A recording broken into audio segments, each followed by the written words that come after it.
اور اپنی ماں سے کہہ دیجیے گا کہ آئندہ میرے لیے کوئی بھی رشتہ لانے کی تکلف نہ کرے۔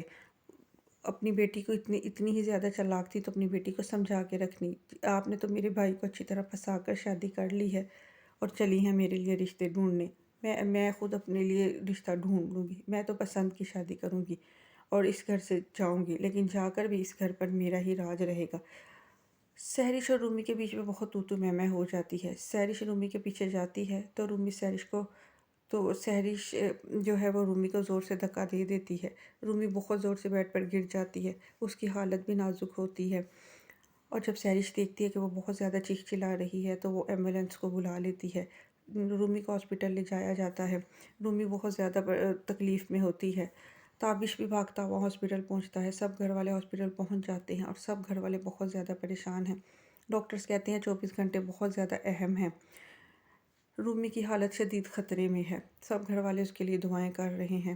تابش سے ڈاکٹر کہتی ہے کہ آپ ڈاکومنٹس پر سائن کر دیں تاکہ ہم رومی کا آپریٹ کر دیں، تو تابش کہتا ہے کہ کوئی خطرے والی بات تو نہیں ہے۔ ڈاکٹر کہتی ہے کہ ابھی 24 گھنٹے تک کچھ بھی نہیں کہا جا سکتا، بس آپ لوگ دعا کریں۔ تابش اور اس کے گھر والے بہت پریشان ہیں۔ دوسری طرف جو سحرش ہے وہ بہت ہی معصوم بن کے بیٹھی ہوئی ہے، وہ کسی کو بھی یہ بات نہیں بتاتی کہ اس نے رومی کو دھکا دیا ہے، بلکہ کوئی اور ہی کہانی بنا کر سنا دیتی ہے کہ رومی سلپ ہوئی ہے۔ لیکن وہ اب سب کے سامنے یہی ایکٹنگ کر رہی ہے کہ وہ رومی کی حالت کی وجہ سے بہت زیادہ پریشان ہے۔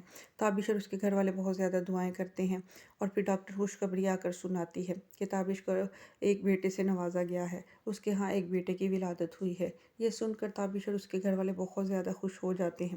ڈاکٹر کہتی ہے کہ ابھی ماں اور بچہ دونوں تھوڑے سے کمزور ہیں، تھوڑی سی نگہداشت کے بعد وہ بالکل ٹھیک ہو جائیں گے۔ تابش کے گھر والے بہت خوش ہو جاتے ہیں اور تابش کی ماں کو اطلاع دیتے ہیں کہ بیٹا ہوا ہے اور مبارکباد دیتے ہیں ایک دوسرے کو۔ سب گھر والے بہت خوش ہوتے ہیں اور تابش کے تو خوشی کا کوئی ٹھکانہ ہی نہیں ہے۔ دوسری طرف رومی کی بھی طبیعت اب پہلے سے بہتر ہے، وہ بھی خوش ہے کہ خیر و خیریت سے وہ فارغ ہو گئی ہے، لیکن اس کے دل میں بہت زیادہ خوف پیدا ہو جاتا ہے کہ اگر سحرش کی مجھے اتنی زور سے دھکا دیا تھا جیسے سحرش نے مجھے، اگر مجھے کوئی تکلیف ہو جاتی یا میرے بچے کو کوئی تکلیف ہو جاتی تو کیا ہوتا۔ وہ بہت زیادہ ڈر کا شکار ہو جاتی ہے، لیکن بہرحال وہ اپنے بچے کو دیکھ کر بہت زیادہ خوش ہوتی ہے۔ سب گھر والے بہت زیادہ خوش ہیں، اس کو مبارکبادیں وصول ہو رہی ہوتی ہیں اور وہ بھی اپنے بچے کو دیکھ کر بہت زیادہ خوش ہے۔ اب اس کی حالت اور طبیعت بھی پہلے سے بہتر ہے۔ تابش کے تو پاؤں ہی زمین پر نہیں ٹک رہے ہیں، وہ بہت زیادہ رومی کا اور بچے کا بہت زیادہ خیال رکھ رہا ہے، وہ رومی کے آگے پیچھے پھرتا ہے۔ وہ تو ویسے بھی رومی سے بہت ہی محبت کرتا ہے، یہ تو سحرش ہی ہے جس نے بکھیرے کھڑے کیے ہوئے ہیں اور گھر کے اندر پرابلمس پیدا کرتی رہتی ہے۔ رومی کو ہاسپٹل سے ڈسچارج ہوتے ہی جب گھر لے جایا جاتا ہے تو گھر میں سحرش جو ہے وہ خوب سیلیبریشن کا دکھاوا کرتی ہے کہ وہ تو جیسے اپنی بھابھی اور بھتیجے کے لیے بہت زیادہ خوش ہے۔ سب کے سامنے وہ یہی ظاہر کرتی ہے کہ اس سے زیادہ خوشی کسی کو بھی نہیں ہے۔ چھوٹے سے بچے کو وہ ہاتھوں میں اٹھائے یوں پھر رہی ہے جیسے وہ اس سے بہت زیادہ محبت کرتی ہے۔ سب گھر والوں کو یہی دکھاوا اس نے کیا ہوا ہے کہ وہ سب کا خیال رکھنے والی اور محبت کرنے والی لڑکی ہے، جبکہ دل سے وہ اپنی بھابھی سے بہت زیادہ جلتی ہے۔ اپنے بھتیجے کو بھی وہ بہت زیادہ اپنے ساتھ ساتھ رکھنے کی کوشش کر رہی ہوتی ہے، اور اس کی یہ سارا دکھاوا اور یہ ساری نمود و نمائش دیکھ کر رومی بہت حیران رہ جاتی ہے کہ یہ کس قدر سنگ دل لڑکی ہے اور یہ کس قدر چالاک ہے، گھر والوں کو کیا دکھاتی ہے اور اکیلے میں میرے ساتھ یہ کیا سلوک کرتی ہے۔ اگر اس دن یہ مجھے کوئی نقصان پہنچا دیتی تو آج نہ جانے کیا ہوتا۔ اب رومی کے دل میں بھی سحرش کے لیے بہت زیادہ غصہ آ گیا ہے۔ اب وہ بھی سحرش کی وہ اسے حرکتوں کا دوبدو جواب دینا چاہتی ہے۔ وہ دل میں یہ سوچتی ہے کہ بس اب بہت ہو گیا، اس سحرش نے مجھے جتنا آگے لگانا تھا لگا لیا، اب میں بھی اس کے اس طرح کے وار کا جواب وار سے ہی دوں گی۔ دوسری طرف سحرش جو ہے وہ بہت زیادہ بچے کو پیار کرتی ہے، اٹھاتی پھرتی ہے، تو رومی اس کو کہتی ہے کہ تمہیں اب بہت زیادہ پیار آ رہا ہے بھتیجے کے اوپر، تو سحرش کہتی ہے ہاں کیوں نہ آئے، میرا خون ہے، مجھے بہت زیادہ محبت ہے اس کے ساتھ۔ تو رومی کہتی ہے کہ اس وقت کیا محبت نہیں تھی تمہیں جب تم نے مجھے دھکا دیا تھا؟ تو سحرش فوراً مکر جاتی ہے، وہ کہتی ہے کب میں نے تمہیں دھکا دیا تھا، میں نے تو تمہیں کچھ بھی نہیں کہا۔ تو رومی کہتی ہے جھوٹ مت بولو، تمہیں شرم آنی چاہیے، اس دن تم نے میرے ساتھ کیا سلوک کیا تھا۔ آج اس دن اگر میری حالت زیادہ بگڑ جاتی تو آج ہم یہاں پہ موجود نہ ہوتے، نہ جانے کیا ہو جاتا۔ تو سہرش آگے سے ڈھیٹ بنتی ہے اور کہتی ہے کہ تم تو شکر ادا کرو میں نے اس دن ایمبولینس کو بلا لیا تھا ورنہ تمہیں پتہ چل جاتا۔ رومی کو اس کی بات سن کر بہت غصہ آتا ہے۔ وہ کہتی ہے کہ تمہیں بالکل بھی شرم نہیں آتی، ایک تو تم نے اس دن میرے ساتھ اتنی زیادتی کی، اتنی بدتمیزی کی، اوپر سے معافی مانگنے کی بجائے اب ڈھیٹ بن کر اپنی بات سے مکر رہی ہو، اور اوپر سے گھر والوں کو بھی جھوٹی کہانیاں سنائی ہیں کہ میں سلپ ہو گئی تھی، حالانکہ بتانا تھا تم نے گھر والوں کو کہ تم نے میرے ساتھ کیا سلوک کیا تھا۔ تم اپنی حرکتوں سے باز آ جاؤ، میں بہت زیادہ برداشت نہیں کروں گی، میں نے تمہاری حرکتوں کو بہت برداشت کیا ہے، اگر میں تابش کو تمہاری حرکتوں کے بارے میں بتاؤں تو تمہیں پتہ چل جائے گا۔ مگر سہرش اس کی کسی بات سے نہیں ڈرتی ہے۔ وہ کہتی ہے تم جھوٹ بول رہی ہو، میں نے ایسا کچھ نہیں کہا۔ وہ مکر جاتی ہے اور ڈھیٹ بن کر وہاں سے نکل جاتی ہے۔ دوسری طرف تابش کی ماں کہتی ہیں تابش کو کہ اب 1.25 مہینہ مکمل ہو گیا ہے، اب رومی کو رہنے کے لیے اس کی ماں کے گھر جانا ہوگا۔ تابش یہ سن کر بہت بے چین ہو جاتا ہے۔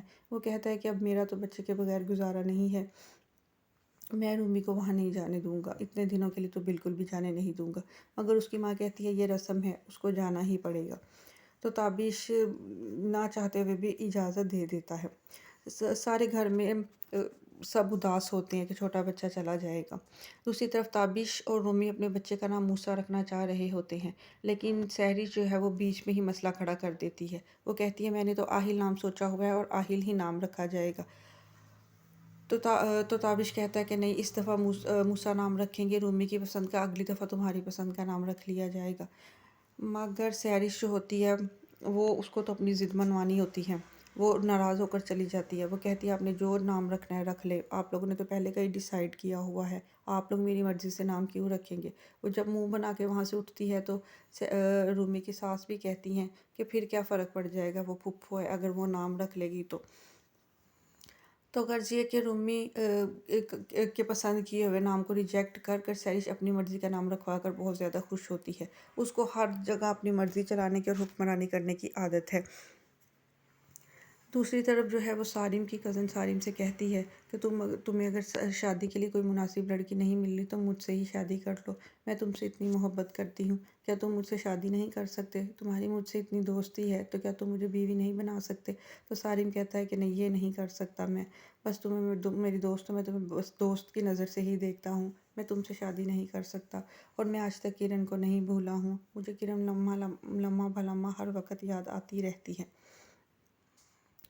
دوسری طرف رومی جو ہے وہ بچے کو لے کر اپنے میکے پہ جا رہی ہوتی ہے تو سہرش جو ہے وہ پھر ایک دفعہ پھر تماشا بنانے کی کوشش کرتی ہے۔ وہ کہتی ہے اتنے دنوں کے لیے بھابھی بالکل نہیں جائیں گی، بھابھی تھوڑے دنوں کے لیے جائیں گی، میرا اہل کے بغیر گزارا نہیں ہوتا، میں نہیں جانے دوں گی۔ تو رومی کہتی ہے کہ تم وہاں پہ ہمیں ملنے آ جائے کرنا اگر زیادہ ہی اداس ہوتی ہو۔ تو رومی کو بہت تکلیف ہوتی ہے کہ یہ بیچ میں کیوں بول رہی ہے، بس وہ یہ چاہتی ہے کہ رومی کے ہر پلان کو وہ خراب کر دے، اس کی ہر خوشی کے اندر وہ پرابلم کریٹ کر دے۔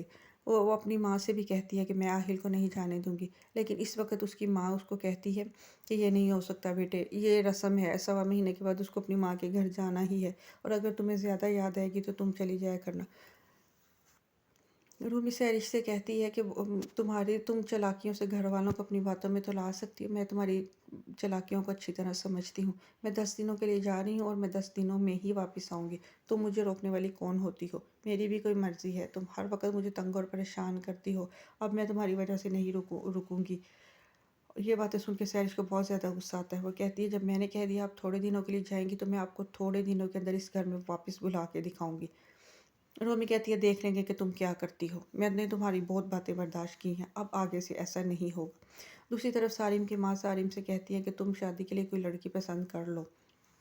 سارم کہتا ہے کہ ابھی مجھے کوئی لڑکی پسند نہیں آئی، ہاں ایک لڑکی مجھے کرن کی طرح لگی تو تھی، لیکن میں نہیں جانتا وہ لڑکی کون اور کہاں رہتی ہے۔ سارم کی ماں کہتی ہے پتہ کرنے کی کوشش تو کرو، پھر ہی پتہ چلے گا نا، ایسے ہاتھ پہ ہاتھ رکھ کے بیٹھے رہو گے تو کیا پتہ چلے گا، نہیں تو پھر مجھے اجازت دو، میں نے بہت ساری لڑکیاں دیکھی ہوئی ہیں، میں ان میں سے ہی کوئی لڑکی سلیکٹ کر لوں گی۔ یہ باتیں سارم کی کزن سن رہی ہوتی ہیں اور وہ سارم سے کہتی ہے کہ اگر تمہیں تمہاری محبت نہیں ملی تو تم مجھے ہی میری محبت دے دو، مجھ سے ہی شادی کر لو۔ غرض وہ سارم کو منانے کی بہت کوشش کرتی ہے، مگر سارم اس کی باتوں میں نہیں آتا ہے۔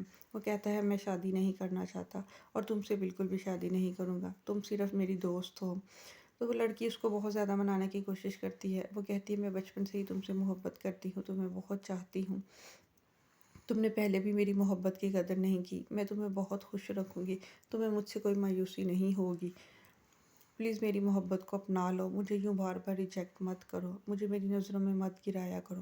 میرا تمہارے میں شادی تمہارے ساتھ ہی کرنا چاہتی ہوں اور تمہارے ساتھ ہی رہنا چاہتی ہوں۔ لیکن سارم اس کو منع کر دیتا ہے۔ وہ کہتا ہے کہ تم اس خیال کو اپنے دل سے نکال دو کہ میں تم سے شادی کروں گا۔ میں بہت معذرت چاہتا ہوں، میں تم سے شادی نہیں کر سکتا۔ تم میری دوست تو ہو سکتی ہو لیکن میری بیوی نہیں۔